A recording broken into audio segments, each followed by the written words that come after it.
Hello friend, मैं advocate Ashish Raman Raman's group of law study में आपका स्वागत है।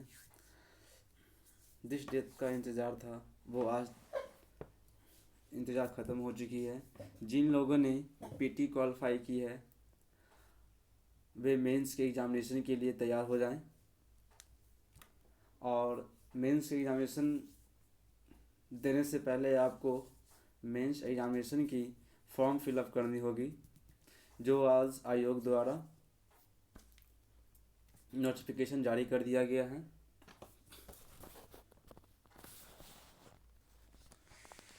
इस नोटिफिकेशन में आपको सबसे पहले जो है कोटिवार सीटों की डिस्ट्रीब्यूशन के बारे में दिया गया है। ये शैक्षणिक योग्यता जिसे आप लोग पहले से ही जानते हैं, उम्र सीमा भी सेम उसी तरह से है। चयन का अधिकार जो था, जिसे आप प्रारंभिक परीक्षा पास कर चुके हैं और लिखित परीक्षा और शास्त्राकार की परीक्षा अभी बाकी है। लिखित परीक्षा यानी मेंस एग्जामिनेशन की तैयारी आप लोग कर भी रहे होंगे और उसी से संबंधित इस नोटिफिकेशन फॉर्म फिलअप के लिए आई है। तो जिन लोगों ने सिलेक्ट कर चुके हैं पहले ही, वो अपना ऑप्शनल सब्जेक्ट और कंपलसरी सब्जेक्ट तो सबके लिए एक ही रहेगा। और ये यहाँ पे सब्जेक्ट कोड दिया हुआ 1 2 3 4 5, यहाँ पे सभी का फुल मार्क्स दिया गया है, जो पीटी के समय ही जो है नोटिफिकेशन में जारी कर दिया गया था। और यहाँ पे सबसे महत्वपूर्ण बातें याद रखें, जिन्होंने वो गौर नहीं किए वो इस नोटिफिकेशन के जरिए आप लोग जानकारी प्राप्त कर लें।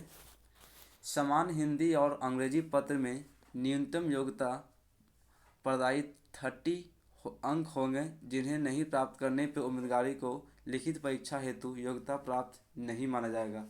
यानी आप लोग जो भी लॉ का पेपर और जीके जीएस का पेपर और प्रोसीजरल लॉ की तैयारी कर रहे हैं, तो हिंदी अंग्रेजी की पेपर भी आप लोग ज़रूर से पढ़ें, क्योंकि सबसे पहले जो है आपकी हिंदी इंग्लिश की पेपर ही जांची जाएगी। और अगर हिंदी इंग्लिश की पेपर अगर जांचने के क्रम में आपकी मार्क्स जो है 30 एवं नहीं आते हैं, 30 नहीं आते हैं, तो आप मेंस क्वालिफाई नहीं कर पाएंगे।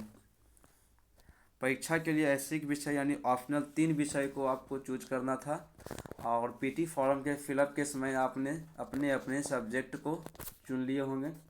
तो यहाँ भी मेंस की जब एग्जामिनेशन हम लोग देने के लिए रेडी होंगे, तो यहाँ भी एक बार हमको पुनः सब्जेक्ट के चयन के बारे में पूछा जाएगा और हम लोग सब्जेक्ट कोड अनुसार जो है उसमें फिल करेंगे।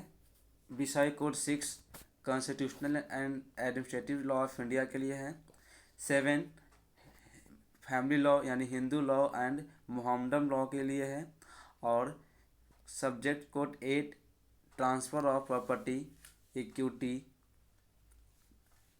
Law of trust and specific relief act को। आगे आते हैं, उपरोक्त 5 विषयों में से आपको किसी 3 का ही चयन करना होगा।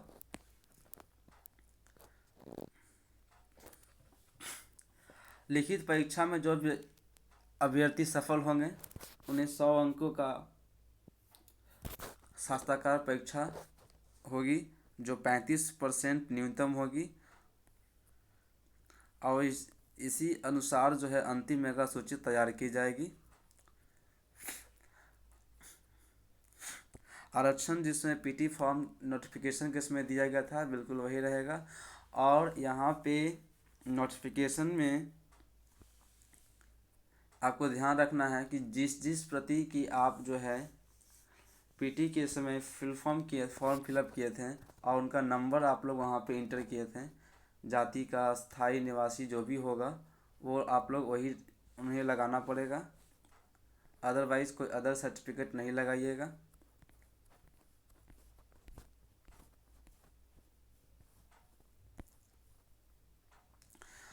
और इस बार मेंस के एग्जामिनेशन के लिए आपको अलग से फी दे हैं। तो जो जनरल कैटेगरी के आते हैं वो 750 रुपये फ़ी की भुगतान करेंगे।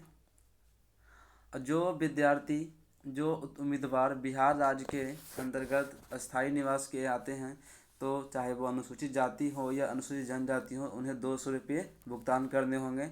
और आरक्षित अनारक्षित महिला के लिए भी जो है यहाँ पे 200 रुपये भुगतान किए जाएंगे। और जो अभ्यर्थी दिव्यांग है उनके लिए भी 200 रुपये भुगतान किए जाएंगे।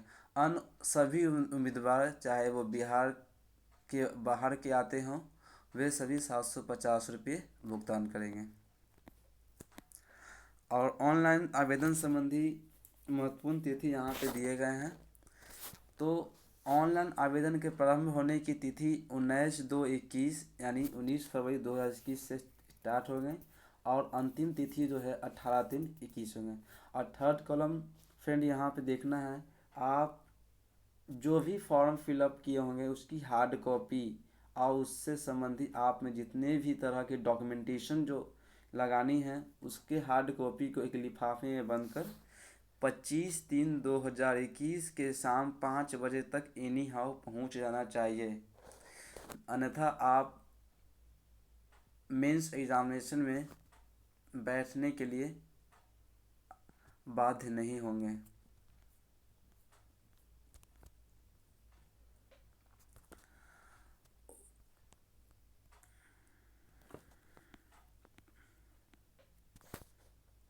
और ऑनलाइन आवेदन बिल्कुल ही मतलब ही सावधानी पूर्वक आप लोग फिल करें। किसी भी तरह त्रुटि पाए जाने पर उम्मीदवारी रद्द कर दी जाएगी।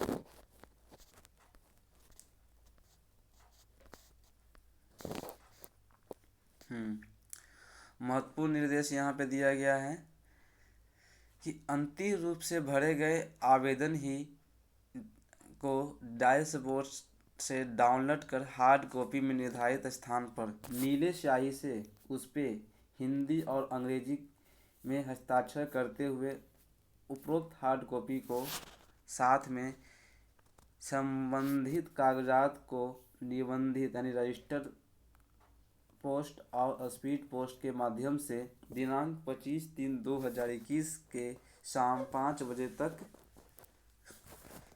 इस पते पर यानी संयुक्त सचिव सह परीक्षा नियंत्रक बिहार लोक सेवा आयोग 15 नेहरू पथ बेली रोड पटना 8,01,000 को अवश्य प्राप्त हो जाए। और उक्त हार्ड कॉपी के साथ निम्नलिखित प्रमाण पत्रों की स्वप्रमाणित यानी कि सेल्फ अटेस्टेड कॉपियाँ लगाना बिल्कुल अनिवार्य है, और वो भी क्रमवार लगाएं। सबसे पहले आपका मैट्रिक प्रमाण पत्र या मैट्रिक का जो भी अंक पत्र होगा जिसमें जन्म तिथि दी होती है वो लगाना अनिवार्य है। उसके बाद विधि स्नातक उत्तीर्णता का प्रमाण पत्र। डिग्री आप निकाल चुके हैं दोस्तों तो आप डिग्री लगा सकते हैं। अदरवाइज आपके पास जो प्रोविजनल सर्टिफिकेट दी गई है उस समय उसी को लगाएं तो बेटर होगा। विधि स्नातक का अंक पत्र यानी मार्कशीट। डी नंबर कॉलम जो नहीं समझ पा रहे हैं उनको मैं बता देना चाह रहा हूँ। बार काउंसिल ऑफ इंडिया से विधि स्नातक डिग्री की मान्यता से संबंधित संस्थान द्वारा निर्गत प्रमाण पत्र, यानी वैसे कॉलेज जहाँ से आप विधि की पढ़ाई कर निकल चुके हैं और वह संस्थान आपके सत्र के दौरान सेशन के दौरान क्या वह बार काउंसिल ऑफ इंडिया से मान्यता प्राप्त थी या नहीं, उससे संबंधित आपको एक प्रमाण पत्र दिया जाएगा जिसे आप इसके साथ लगाना होगा। उसके बाद ई नंबर में आता है वैसे महाविद्यालय विश्वविद्यालय के प्रधान द्वारा निर्गत आचरण प्रमाण पत्र जहाँ अभ्यर्थी सबसे अंत में अध्ययनरत रहा हो। और इसी के साथ एक और भी आपको कैरेक्टर सर्टिफिकेट प्रोवाइड किया जाएगा उस कॉलेज के उस यूनिवर्सिटी के प्रिंसिपल के द्वारा, जिसमें आचरण संबंधी आपकी जानकारियाँ उसमें दिए होंगे। तो उसको भी यहाँ पे फ़ोटोकॉपी लगानी होगी। सबसे खास बात अब ये कि जो लोग आरक्षित कैटेगरी यानी रिजर्वेशन कैटेगरी से आते हैं, चाहे वो एससी हो चाहे वो एसटी हो यानी अनुसूचित जाति अनुसूचित जनजाति, उम्मीदवारों के लिए पिता के नाम एवं पता से निर्गत उम्मीदवारों के लिए पिता के नाम एवं पता से निर्गत जाति एवं अस्थायी प्रमाण पत्र लगाना अनिवार्य है। यहाँ पे दोस्त फ्रेंड्स कंफ्यूज नहीं होना है। पिता के नाम यानी वैसे अभ्यर्थी के लिए बोले जा रहे हैं जो महिलाएं शादीशुदा हैं और उनके डॉक्यूमेंटेशन में पति के नाम है, तो वैसे अभ्यर्थी का यहाँ पे वो प्रमाण यहाँ पे नहीं लगेगा। उनके पिता के नाम के ही वाला जो भी होगा जाति आवासीय उन्हें लगाना पड़ेगा। उसके बाद आया अत्यंत पिछड़ा ईबीसी, बीसी यानी बैकवर्ड क्लास, अगर वो क्रीमी लेयर रहित हैं तो उनका प्रमाण पत्र देना होगा। उसके बाद आपका आया पीडब्ल्यूडी मतलब कि विकलांगता सर्टिफिकेट लगाने के बारे में, और जो लोग ईडब्ल्यूएस कैटेगरी के अंतर्गत आते हैं तो उन्हें ईडब्ल्यूएस प्रमाण पत्र लगाना पड़ेगा जो आरक्षण पाना चाहते हैं इसके अंतर्गत। केंद्र सरकार, बिहार सरकार या किसी अन्य राज्य सरकार के अधीन किसी पद पर नियुक्त हों, यानी वैसे अभ्यर्थी जो किसी भी सरकारी पोस्ट पे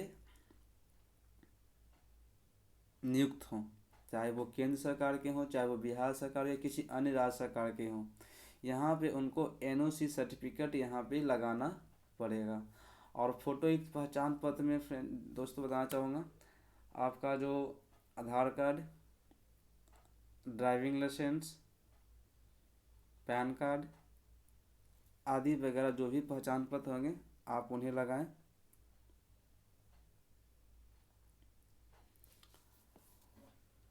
नेक्स्ट, यदि किसी भी अभ्यर्थी को डाउनलोड हार्ड कॉपी और सभी प्रमाण पत्र आयोग के कार्य निर्धारित तिथि के नहीं प्राप्त होता है तो उन्हें लिखित परीक्षा में बैठने नहीं दिया जाएगा। और आवेदक यह भी सुनिश्चित कर लें डाउनलोड किए गए आवेदन की हार्ड कॉपी की प्रत्येक पृष्ठ पर रजिस्ट्रेशन नंबर, बार कोड एवं सबमिटेड एप्लीकेशन नंबर अंकित होना चाहिए।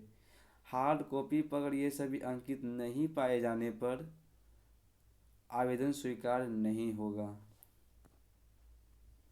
इसके अतिरिक्त विज्ञापन से संबंधित वर्णित सभी प्रमाण पत्र अंतिम रूप से भरे गए ऑनलाइन आवेदन को डैशबोर्ड से डाउनलोड कर हार्डबोर्ड कॉपी एवं एक अन्य प्रति अवश्य सुरक्षित रखेंगे। यानी इसकी एक हार्ड कॉपी या जो अभी भेजे हैं उसकी एक एक हार्ड कॉपी आपको अपने पास सुरक्षित रखनी है।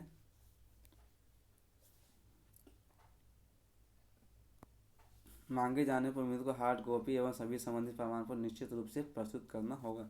योग्यता संबंधी सभी वही प्रमाण पत्र मान्य होंगे जिनका उल्लेख उम्मीदवार ने अपने मूल आवेदन में किया है। यानी इसमें मैंने पहले भी बताया है मैंने कि जो भी आप पीटी एग्जामिनेशन के फॉर्म फिलअप करने के पहले जो भी आपने जानकारी यहाँ पे उपलब्ध कराई थी वही प्रमाण पत्र यहाँ पे मान्य होंगे, अन्यथा कोई और यहाँ पे मान्य नहीं होंगे। निर्गत होने की प्रारंभिक तिथि ऑनलाइन रजिस्ट्रेशन करने की अंतिम तिथि 31/8/2020 तक यह होना आवश्यक है। यानी यहाँ बताया गया कि 31/8/2020 तक आपका वो भी जो भी हो उसके पहले का होना चाहिए, बाद का नहीं होना चाहिए।